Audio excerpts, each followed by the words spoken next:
Bonjour. Alors nous commençons à nous connaître, n'est-ce pas?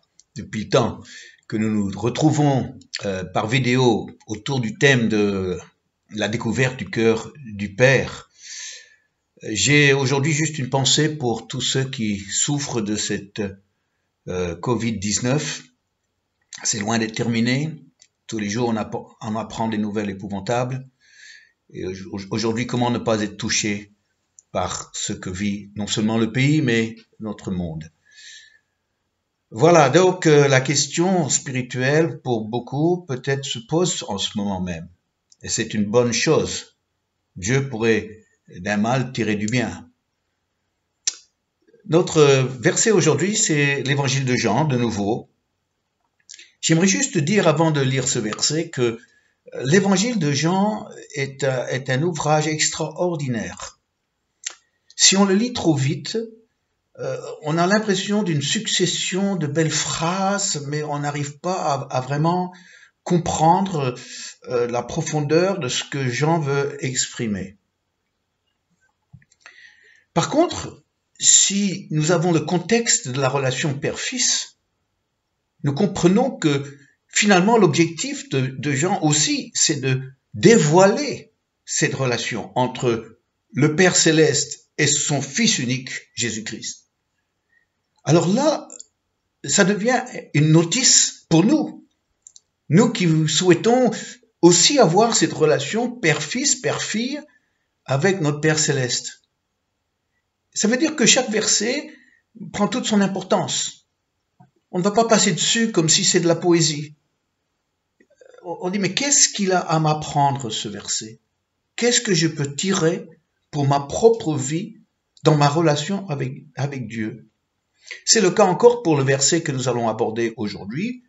Alors, comme je vous l'annonce depuis maintenant 2-3 jours, ayant arrivé au bout de l'évangile de Jean, parce que nous avons commencé les vidéos en cours de route de cette étude, de cette série, j'ai souhaité revenir tout au début pour avoir des vidéos aussi qui abordent les premiers versets qu'on va retrouver dans l'évangile de Jean. C'est le cas aujourd'hui, nous sommes au 3e verset de cette série. Il s'agit de Jean, chapitre 3, verset 35. Jean 3, verset 35. Le Père aime le Fils. Déjà, avec cette phrase-là, on pourrait s'arrêter et puis développer. Le Père aime le Fils. Il a remis toutes choses entre ses mains. C'est un Père aimant. Normalement, un père, c'est pour aimer ses enfants. Malheureusement, c'est pas toujours le cas. Mais un père aime son fils. Et dans son amour pour son fils, il veut donner. Il doit donner. Si les deux sont ensemble, on aime, on donne. C'est pas on aime, on prend. Non, ça c'est pas l'amour, ça. Le père aime son fils et il donne, il remet toutes choses. Humainement, on peut le comprendre aussi. On voit que ce que le père commence peut être remis au fils et ça peut bien marcher. En fait, je l'ai vu à plusieurs reprises dans la succession de pasteurs d'une église. Je pense à un cas particulier qui nous concerne en France. C'est aujourd'hui la plus grande église de France. J'en parle sans la mentionner, mais pour ceux qui connaissent le monde évangélique, vous savez de quelle église je parle. Cette église, elle est importante. Elle a une influence nationale, internationale même. Elle a été commencée par le Père, qui avait un ministère d'évangéliste puissant. Et à un certain moment, après un certain nombre d'années, le Père a remis toutes choses à son Fils. Il lui faisait confiance. Il savait que le Fils avait un appel de Dieu pour recevoir tout ce que le Père avait créé, pour l'amener beaucoup plus loin. Et c'est ce qui s'est passé. Et aujourd'hui, bien des années plus tard, on voit cette belle Église qui est source d'inspiration pour des milliers et des milliers de personnes, conduit non pas par le Père, qui est toujours présent dans l'Église et qu'on appelle Papa en plus, mais conduit par le Fils à qui toutes choses ont été remises, qui ensuite conduit avec son équipe, évidemment. Mais là, c'est la plus belle des successions, ça. Pourquoi? Parce que le Fils connaît le Père. Le Fils a vu faire le Père. Et si il y a une succession d'églises qui est nécessaire, c'est toujours la meilleure façon. Et quand il n'y a pas un Fils, je dirais, naturel, eh bien, il faut chercher un Fils spirituel, si possible. C'est là où le Fils spirituel qui a le même ADN que le Père, qui a vu faire le Père, qui est dans la même lignée, dans la même vision, alors là, l'Église va s'épanouir, progresser, sans vivre le choc d'une succession. C'est un mot qui, dans le texte, il a remis toute chose. Le mot remettre, c'est un mot grec qui a plusieurs sens, mais le sens que je retiens, surtout pour ce verset-là, c'est la notion de transmission d'autorité. Qu'il y a l'autorité que le Père possède et qui va leur remettre cette autorité au Fils pour que le Fils puisse devenir son exécutant. Le Fils devient son homme de terrain. Le Père n'est pas sur le terrain. C'est le Fils qui est sur le terrain. Mais le Fils fait en fonction de ce que le Père lui a remis. Nous avons un fonctionnement en France entre un président de la République et son Premier ministre. Le président est élu du peuple, il a tout pouvoir, il a l'autorité, mais il va choisir un Premier ministre. Et ce Premier ministre, avec un gouvernement qu'il va choisir, est l'homme qui doit appliquer, qui doit exécuter les décisions prises par le président.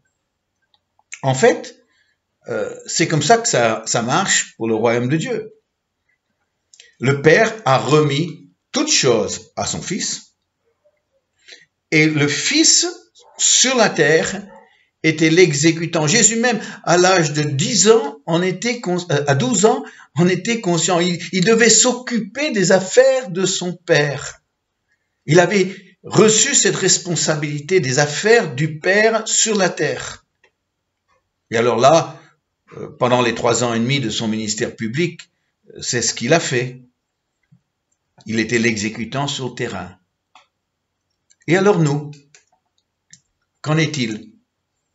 Alors si nous sommes des fils, des filles, nous aussi, nous avons reçu toutes choses par le moyen de Jésus, par l'intermédiaire de Jésus. Nous avons aussi reçu toutes choses, nous sommes sur le terrain, nous sommes des exécutants du Père, de la volonté du Père sur cette terre. Alors quand on comprend ça, ça nous donne une responsabilité. Pourquoi? Parce que nous ne sommes pas propriétaires, nous ne le serons jamais. À la fin de la journée, comme Jésus a dû le faire, en remontant vers le Père, il a rendu compte pour ce qu'il avait accompli. Un exécutant fait cela. Nous, en tant que fils et filles, nous avons une vie de service à offrir pour le Père. Et à la fin de la journée, nous aurons des comptes à rendre pour ce que nous avons fait de ce qui nous a été remis. Et quand on comprend ça, on a quelque chose à faire dans sa vie. On a un but, on a une raison d'être sur cette terre. On n'est pas simplement là des accidents de la nature. On n'est pas là par hasard. Non, on est là, envoyé par le Père, fils ou fille, pour exécuter la volonté du Père parmi les hommes. Et ça nous donne une belle responsabilité. Je méditais ce matin sur ça. Aujourd'hui, ça tombe comme ça, c'est au hasard, mais un jour ou l'autre, chaque année, c'est un anniversaire, n'est-ce pas? Et aujourd'hui, c'est le mien. Obligé que on repasse sur nos vies un jour d'anniversaire. Je crois que c'est quelque chose qu'on devrait faire. De voir où est-ce qu'on en est, qu'est-ce qu'on a fait avec les années qui nous a été confiée, la responsabilité devant Dieu qui est la nôtre. Aussi, le capital d'années qui nous reste, ça on ne maîtrise pas. Mais de dire, déjà qu'est-ce que je peux dire par rapport à ma vie, qu'est-ce que j'ai fait de ce qui m'a été remis. Et aujourd'hui, j'éprouve particulièrement une satisfaction, oui, c'est vrai, que j'avais pas 12 ans quand j'ai commencé à m'occuper des affaires de mon père. Non, parce que mon expérience réelle avec Jésus a eu lieu à 15 ans, mais vous le savez si vous me suivez au niveau des vidéos. Mais c'était à l'adolescence que cet appel, cette responsabilité m'est tombée dessus. Et je savais, lors de ce premier soir, je savais, en remontant vers un dortoir dans ce camp de jeunes où j'ai fait mon expérience, bouleversé comme j'étais encore en me couchant, je savais que je vivrais ma vie au service de Dieu. Je le savais. Je comprenais pas ce que cela voulait dire. Et à l'époque, j'étais dans une famille pratiquante, très pratiquante même, et donc c'était obligé que un fils qui vit une telle expérience ressent une certaine vocation, et donc je pensais que je serais prêtre toute ma vie. Mais le Seigneur n'a pas voulu ainsi, et un peu long pour expliquer le parcours dans cette vidéo. Mais finalement, je suis allé effectivement à un séminaire, un grand séminaire, pour commencer mes études d'être prêtre. Ça a duré à peu près 2 ans. Mais après, je savais que ça correspondait pas à ce que j'avais vécu. Non, je voulais vivre quelque chose d'authentique, quelque chose que je lisais dans la Bible, que je ne vivais pas dans le côté institutionnel. Et c'est là où j'ai commencé à chercher ce que c'était vraiment chrétien de vivre en tant que chrétien biblique. Tout cela m'a très rapidement conduit à devenir jeune pasteur. Et toute ma vie, j'étais pasteur, je suis pasteur. Je n'ai fait que ça. Et c'est une grande source de satisfaction pour moi de ne pas perdre ma vie, mais d'avoir pu vraiment, dès mon adolescence, la consacrer pour m'occuper des affaires de mon père. Peut-être certains d'entre vous m'écoutez aujourd'hui et vous comprenez ce que je suis en train de vous dire. Peut-être vous éprouvez aussi ce même désir, ce même fardeau de vouloir faire quelque chose pour Dieu dans votre vie, de vouloir accomplir sur le terrain la volonté de votre Père. Il n'y a pas plus noble sentiment que celui-là pour une vie humaine. Aujourd'hui, tout compte sur la volonté du Père. On va au ciel lorsque nous faisons la volonté du Père. Alors, chers amis, ce jour qui est un jour particulier, qui tombe chaque année, eh bien, je remercie mon Père Céleste de m'avoir remis toutes choses pour accomplir sa volonté sur la terre, dans mon domaine, dans mon univers, dans le monde qui m'appartient. Je le fais parce que cela m'a été transmis par Jésus, qui avait, lui, reçu toutes choses de la part du Père. Alors, c'est avec joie que je termine cette vidéo reconnaissant pour tout ce que j'ai reçu, tout ce que j'ai vécu jusqu'à présent, et je crois tout ce que je vais encore vivre dans cette magnifique vie de m'occuper des affaires de mon Père. Alors si on priait. Merci. Père, c'est avec une profonde satisfaction et reconnaissance envers toi qu'aujourd'hui je repasse en revue les années de ma vie, de voir les différentes étapes par lesquelles tu m'as conduit, les grands jours comme les jours les plus difficiles, les rencontres que j'ai pu faire qui ont été déterminants, le chemin, les étapes qui finalement représentent mon histoire. Je te rends grâce pour toutes ces choses. Et je te dis, ô Père, quelle belle vie de pouvoir vivre avec l'amour que tu as pour moi, ayant reçu tant de choses, et de pouvoir m'occuper de tes affaires, et de m'occuper de ton œuvre, et de m'occuper de ton peuple.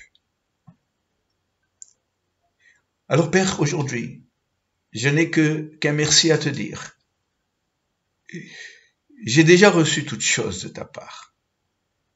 Je suis heureux d'être un exécutant.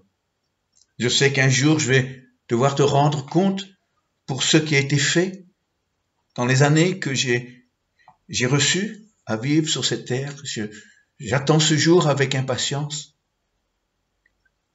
Mais je sais aussi que cette œuvre ne m'appartient pas.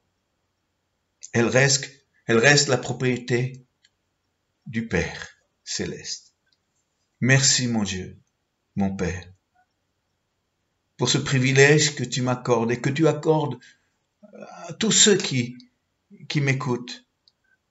Chaque chrétien a reçu toutes choses de ta part par l'intermédiaire de Jésus. Et je prie que pour chacune qui m'écoute, que là aussi le sentiment du dessein, de réaliser le dessein que Dieu a préparé, prévu pour chaque vie, se réalisera. Que chacun ici qui m'écoute pourra dire avec moi, je dois m'occuper des affaires de mon Père. Merci, mon Père. Ton Fils, aujourd'hui, est vraiment très reconnaissant. Amen. Amen, oui, très reconnaissant. Je n'aurais pas pu espérer une plus belle vie. Elle n'est pas terminée, peut-être loin de là. Que le Seigneur vous bénisse. Je vous dis, si vous voulez, on se revoit demain. Au revoir.